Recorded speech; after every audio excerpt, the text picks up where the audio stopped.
वहीं लगेगी। इनकी औकात नहीं, इनकी जात नहीं, इनकी हिम्मत नहीं जो उसको रोक। सरकार उसको लगवा रही है, पैसा भी सरकार खर्च कर रही है, उसके बावजूद भी वो एडवोकेट जो पढ़े लिखे अशिक्षित व्यक्ति हैं वो लोग उस प्रतिमा को लगने नहीं दे रहे। हर जगह हम ये चाहते हैं कि बाबा साहब की प्रतिमाएं लगें, इस देश के बच्चे बच्चे को पता लगे कि बाबा साहब क्या हस्ती थे, बाबा साहब ने क्या संघर्ष किया और बाबा साहब ने क्या एक ही जाति के लिए किया या पूरे भारत के लिए किया। पढ़ लिख कर भी मूर्ख हैं वो जातिवादी मानसिकता में जकड़े हुए हैं और वो शिकार हैं और वो इसलिए वो कर रहे हैं। तब वो एक सरकार के नेतृत्व में या किसी जातिवादी मानसिकता के जो सीनियर लीडर हैं उनके नेतृत्व में वो एक दंगा कराना चाहते हैं जिसको हम सफल नहीं होने देंगे। वानर सेना ने जो संघर्ष किया तो उनको रामचरितमानस में जानवर बताया गया और जानवर को कहा गया शूद्र।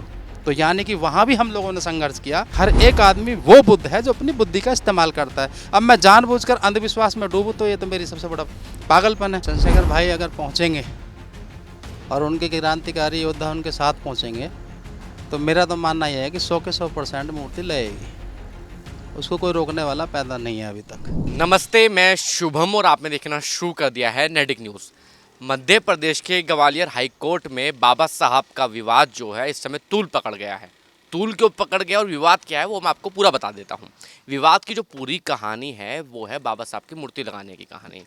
उसमें क्या है, दो वकील हैं, वकीलों में दो गुट हैं। जैसे बार एसोसिएशन में दो गुट होते हैं। एक जो गुट है वो चाहता है कि बाबा साहब की मूर्ति लगे और एक गुट जो चाहता है वो चाहता है कि बाबा साहब की मूर्ति ना लगे। अब हुआ क्या, एक जो गुट है जो चाहता था बाबा साहब की मूर्ति लगे वो वहाँ पर मूर्ति लेके गया।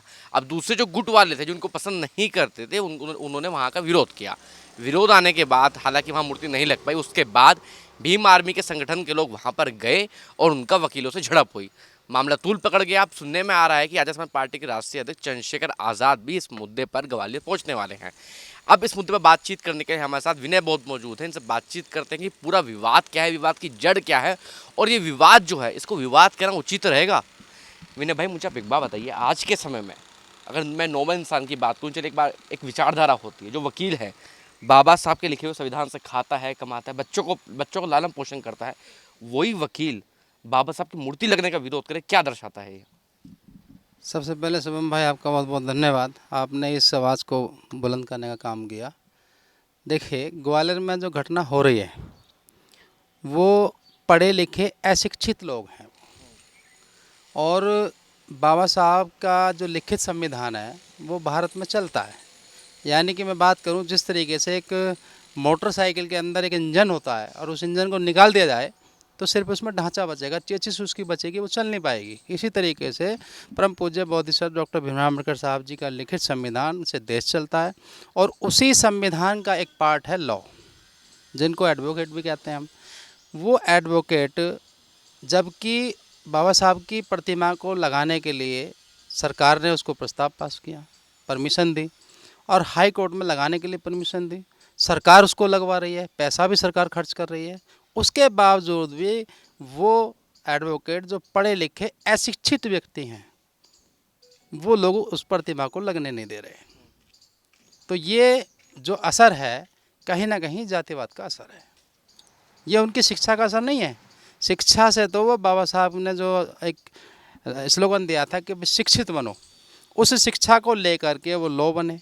लॉ बनने के बाद में वो जिस जातिवादी मानसिकता में जकड़े हुए हैं उस जातिवादी मानसिकता का वो असर है और वो दिखाई दे रहा है।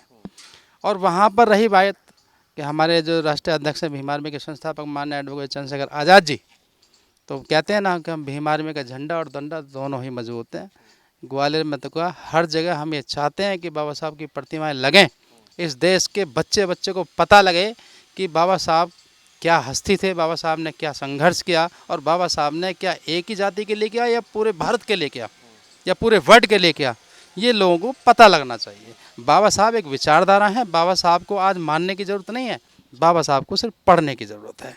और वो मैं ऐसा मानता हूँ कि वो मूर्ख लोग, वो पढ़ लिख कर भी मूर्ख हैं। वो जातिवादी मानसिकता में जकड़े हुए हैं और वो शिकार हैं और वो इसलिए वो कर रहे हैं। भीम आर्मी का एक विवाद भी सामने आया जिसमें भीम आर्मी के कुछ लोग गए थे उनसे बातचीत करने। तो वकीलों ने कहा है कि गली मोहल्ले की वो सभा नहीं है, नुक्कड़ नहीं है कोई, कि आप आ गए मुंह उठाकर कहीं भी आपने हाय हुल्ला करना शुरू कर दिया। देखिए, जो शब्द उन्होंने बोला, पहली बात तो मुझे ऐसा लगता है उनको वकील होना ही नहीं चाहिए। एक चीज़ बताइए, ये गली नुक्कड़ की सभा नहीं है, तो क्या उनको ये नहीं पता कि सरकार ने प्रस्ताव इसको पास किया है? जब हमारे सुप्रीम कोर्ट में प्रतिमा लगी हुई है और उसके बावजूद हाई कोर्ट में लग रही है, सुप्रीम कोर्ट बड़ा है या हाई कोर्ट बड़ा है? भाई सुप्रीम कोर्ट बड़ा है ना। हाई कोर्ट में अगर सरकार ने परमिशन दिया, तो क्या वो सरकार से भी बहुत बड़े हो गए वो वकील? सरकार से तो ऐसा लगता है कि वो अपने आप को भगवान समझ बैठे हैं। तो उन लोगों को भी पता नहीं है, वो नुक्कड़ सभा नहीं है, वो सरकार है, और सरकार से बड़े वकील नहीं हो सकते। वो फिर से मैं ये बताना चाहता हूँ, वो एक सरकार के नेतृत्व में या किसी जातिवादी मानसिकता के जो सीनियर लीडर हैं उनके नेतृत्व में वो एक दंगा कराना चाहते हैं, जिसको हम सफल नहीं होने देंगे।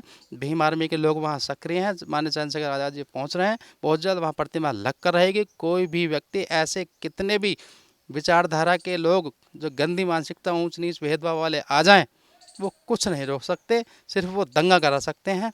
उस दंगे को लड़ना शांतिपूर्वक हमारा कर्तव्य बनता है और हम उसको लड़कर दिखाएंगे। प्रतिमा वहीं रहेगी, इनकी औकात नहीं, इनकी जात नहीं, इनकी हिम्मत नहीं जो उसको रोक दें। आप मुझे एक बात बताइए, अभी हाल ही में नए नवनियुक्त जो सीजेआई हैं हमारे, वो शपथ लेने के बाद बाबा साहब पर पुष्प अर्पित करने गए। जो पूरे भारत के सबसे बड़े चीफ जस्टिस ऑफ इंडिया हैं, वो जब बाबा साहब को पुष्प अर्पित कर रहे हैं और यहाँ एक छोटी सी हाई कोर्ट वो बाबा साहब की मूर्ति लगने का विरोध कर रही है। और दूसरी बार आपने कहा कि सरकार ने परमिशन दी है। वो जो वकील विरोध कर रहे हैं उनका ये कहना है कि जब ये लोग हमारे राम को गाली देते हैं, हमारे मंदिरों का विरोध करते हैं, तो हम भी उनका विरोध करेंगे। और दूसरी बात ये है कि जो कोर्ट की जो बिल्डिंग समिति होती है, वो कह रही है, वो जो वकील है जो विरोध कर रहे हैं उनका कहना है कि उन्होंने परमिशन नहीं दी है मूर्ति लगाने की। देखिए, जैसा कि मैं जान पा रहा हूँ, वहाँ पर परमिशन सरकार ने दी है लगाने के लिए, और पैसा भी सरकार ने दिया है, उस मूर्ति प्रशासन ने दी है, सरकार ने दी है। वो लोग इस बात को गुमराह कर रहे हैं, ये बात उनकी बिल्कुल 100% गलत है। सरकार ने ही उसको परमिशन पास की है उसकी। उसके बाद रही बात जो अभी हमारे नवनियुक्त अभी सीजेआई जो आए हैं, तो मैं आपको बता दूं कि बाबा साहब की तुलना राम से ना की जाए। अगर मैं भगवान की बात करूं, राम को भगवान कहते हैं, तो उनका पूरा नाम मर्यादा पुरुषोत्तम राम है। तो सबसे पहले मैं उन तमाम व्यक्तियों से कहना चाहता हूं कि मर्यादा पुरुषोत्तम राम जो इतना बड़ा नाम लिखा, तो उनके साथ भी जो संघर्ष किया वो किन लोगों ने किया? भाई रामचरितमानस में एक दोहा है, उस दोहे को मैं अगर पढूं तो हो सकता है कि मैं आपके चैनल पर बोलूं तो हो सकता है कल को मेरी हत्या ना हो जाए। तो राम के साथ वानर सेना ने जो संघर्ष किया, तो उनको रामचरितमानस में जानवर बताया गया और जानवर को कहा गया शूद्र। तो यानी कि वहाँ भी हम लोगों ने संघर्ष किया। तो डॉक्टर भीमराव अंबेडकर साहब परिवर्तन है, और इस बाबा साहब ने जो इस संविधान को लिखा, जो आज़ादी हर एक व्यक्ति को दी, शिक्षा का अधिकार हो, चाहे वो नौकरी पाने का अधिकार हो, चाहे वो किसी भी तरीके का अधिकार हो, वो संविधान ने दिया। तो राम की तुलना हम इससे कैसे कर सकते हैं? राम की तुलना मनुस्मृति से की जाए, क्योंकि इस मनुस्मृति में, जब मनुस्मृति शासित देश था, तो उसमें महिलाओं को पढ़ने का अधिकार नहीं था, उसमें साड़ी पहनने का अधिकार नहीं था, शूद्रों को यहाँ तक कि ज़्यादा धन और ज़मीनें रखने का अधिकार नहीं था। तो हम बाबा साहब को बड़ा माने या राम जी को बड़ा माने, ये तय आपको करना है। हम बुद्ध के अनुयायी हैं। अगर हम बुद्ध के अनुयायी हैं तो बुद्ध ने यही कहा था कि अपो देव भव, अपना दीपक स्वयं बनो। हर एक आदमी वो बुद्ध है जो अपनी बुद्धि का इस्तेमाल करता है। अब मैं जानबूझकर अंधविश्वास में डूबूँ तो ये तो मेरी सबसे बड़ा पागलपन है, इसका मतलब मैं बेवकूफ़ हूँ। तो मैं अंधकार में डूबी हुई बातों को ना तो सुनना चाहता हूँ, ना मैं उसके ऊपर कोई टिप्पणी करना चाहता हूँ। जो अंधकार है वो अंधकार है, और जो उजाला है वो भीम है। डॉक्टर भीमराव अंबेडकर साहब ने जो उजाला हम लोगों के जीवन में लाए, उनको सिर्फ पढ़ने की ज़रूरत है। और जो लोग पढ़ लेते हैं, यहाँ तक कि मैं बता दूं, ब्राह्मण समाज की बात करूं, उन लोगों ने उनको जाना, यहाँ तक कि ब्राह्मण समाज के जो पूर्वज लोग रहे, उन्होंने अपनी बेटी भी दी उनको। तो उन्होंने जाना कि बाबा साहब क्या हस्ती थे, क्या उनकी ताकत थी, और उन्होंने क्या चीज़ हमको देकर गए। तो यही बात है, मैं ज़्यादा इस पर कोई कहना नहीं चाहता कि भाई वो राम को गाली देते हैं या उनको गाली देते हैं।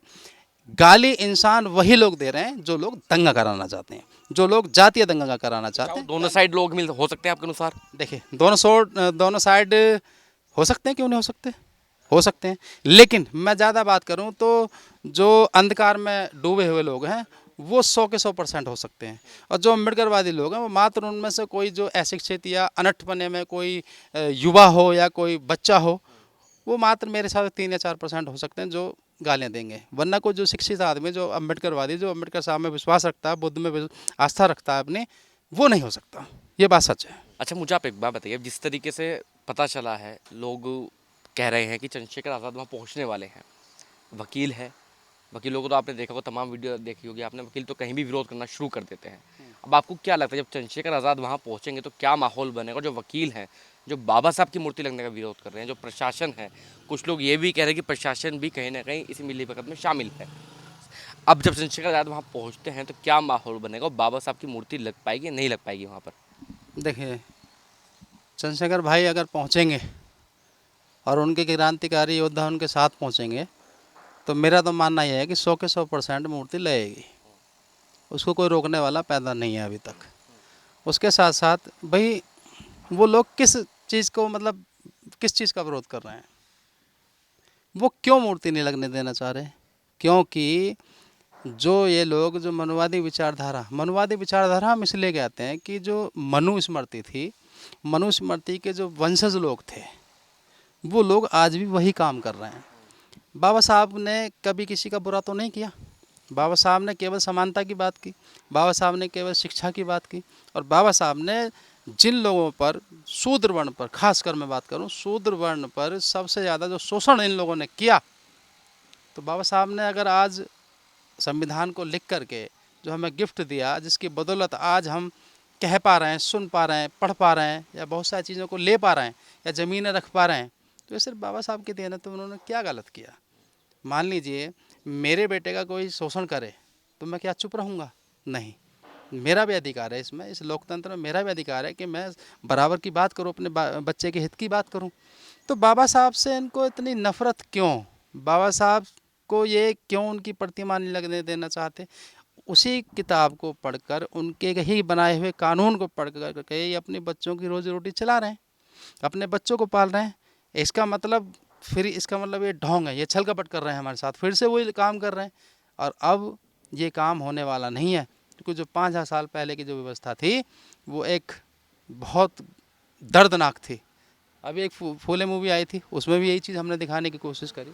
और इन लोगों ने, ये लोग नहीं चाहते कि जो हमने, हमारे पूर्वजों ने, यानी कि इन लोगों के पूर्वजों ने जो हमारे लोगों के ऊपर जो शोषण किया, वो आज अगर युवाओं को पता लग गया, या आज जो बहुजन समाज के लोग उनको पता लग गया, तो मैं गारंटी देता हूँ उनका जीना हराम कर देंगे।